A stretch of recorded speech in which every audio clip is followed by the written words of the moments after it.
क्लिफ्टन कराची में 4 फरवरी को escape fest नामी फेस्टिवल नहीं हो सकता। सिंध हाई कोर्ट ने अहले इलाका की दरख्वास्त पर हुक्म सुना दिया। अदालत ने फेस्टिवल के इनेकाद का डिप्टी कमिश्नर का इजाज़तनामा भी मुअत्तल कर दिया। मज़ीद जानते हैं डॉन न्यूज़ के नुमाइंदे शफी बलोच से।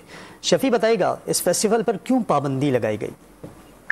जी, क्लिफ्टन के रहायशियों की जानिब से सिंध हाई कोर्ट में दरख्वास्त दायर की गई थी और जिसमें मौके पर इख्तियार किया गया कि जिला इंतजामिया ने 4 फरवरी को क्लिफ्टन में मुनक्किद होने वाले फेस्ट नामी फेस्टिवल की इजाजत दी है, जो कि हमारी सोसाइटी और हमारे समाज के भी बिल्कुल मुनाफी है।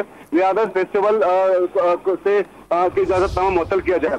और ये चूंकि जिन्स परस्तों का एक फेस्टिवल है और पहली बार इस फेस्टिवल का इनेकाद किया जा रहा है, जिला इंतजामिया और मुतल्लिका पुलिस को भी हुक्म जारी किया जाए कि वो ना सिर्फ इस फेस्टिवल को खत्म कर दिया जाए, रोका जाए, बल्कि इसके मुनक्किद करने वालों के खिलाफ भी कानूनी कार्रवाई की जाए। और अदालत में इब्तदाई दलाल सुनने के बाद जो है वो दरख्वास्त गुजारों की इस्तदा जो है वो मंजूर कर ली है। जी शफी, बहुत शुक्रिया आपका।